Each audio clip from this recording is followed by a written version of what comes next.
ሰላም ተማሪዎቻችን እንዴት አላችሁ? እንዴት ሰነበታችሁ? እኔ ሚኪያስ ነኝ የ10ኛ ክፍል ኬሚስትሪ መምህራችሁ ከሉሲ ብሪጅ አካዳሚ። ዛሬ ደግሞ ዲስከስ የምናደርገው ዩኒት 6 ገብተናል። ሃይድሮካርበን ዴር ናቹራል ሶርስን ዲስከስ እያደረግን ነው። 6.2 ሳቹሬትድ ሃይድሮካርበን ስለ አልኬን እናወራ። ከሃይድሮካርበኖች ዋነኛው ከሚዘረዘሩት መካከል አንደኛው አልኬን ነው። ስለ አልኬን ዲስከስ እናደርጋለን።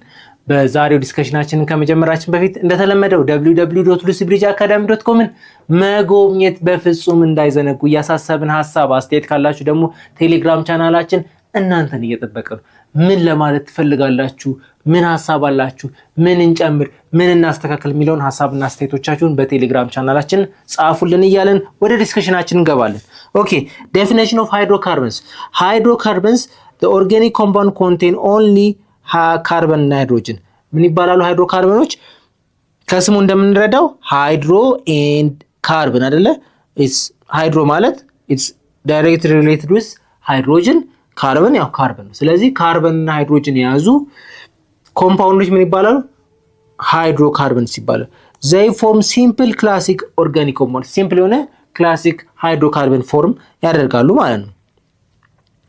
Hydrocarbons are the foundation for study more complex organic compound። በጣም ኮምፕሌክስ የሆነ ኦርጋኒክ ኮምፓውንድ መግቢያ በሮች ምንድናቸው?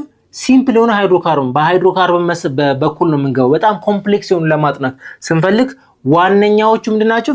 እነዚህ ሲምፕል የሆኑ ሃይድሮካርበኖችን አንደርስታንድ ማድረግ በጣም ኮምፕሌክስ የሆኑትን ኦርጋኒክ ኮምፓውንዶችን ለማጥናት አንደኛው ቀላሉ መንገድ ነው ማለት ነው። ኦርጋኒክ ኮምፓውንድ ክላሲፋይድ አልፋቲክ እና አሮማቲክ ተብሎ ለሁለት ይከፈላሉ። አልፋቲክ ሃይድሮካርበኖች ሾ ፋት ላይክ ቢሄቪየር ያላቸው ናቸው። ኢንክሉድ አልኬን፣ አልካይንስ። ብዙ ጊዜ እነዚህ አልፋቲክ የሚባሉ ምንድናቸው?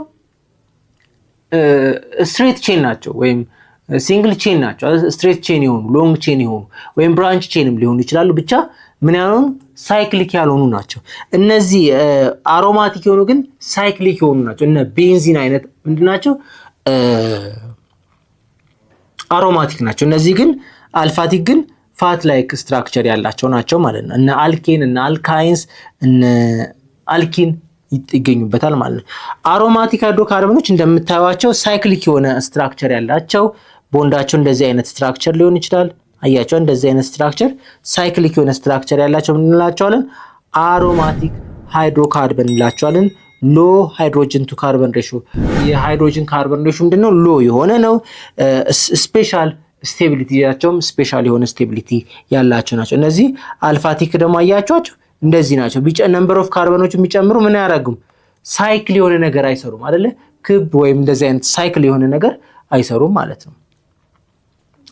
ቤንዚን ለምሳሌ ምንድናቸው? ታይፕ ኦፍ አሮማቲክ ናቸው። ሳይክሊክ ይሰራል። ቤንዚን የሚባለው ይሄ ነው አይደለ? ባለ 6 ካርበኑ። ስለዚህ ምን ሳይክሊክ ስለሆነ ምንድነው? አሮማቲክ ሃይድሮካርበኖች ውስጥ ይካተታሉ። ስለዚህ የሃይድሮጅን ካርበን ሬሽዮ ምንድነው? 1:1 ነው ማለት ነው። የዚህ ትምህርት ሙሉ ክፍል ማግኘት የምትፈልጉ ከሆነ በሉሲ ብሪጅ አካዳሚ ዌብሳይታችን ወይም በሞባይል አፕሊኬሽናችን ማግኘት የምትችሉ መሆኑን እየገለጽን መልካም ትምህርት እንላለን።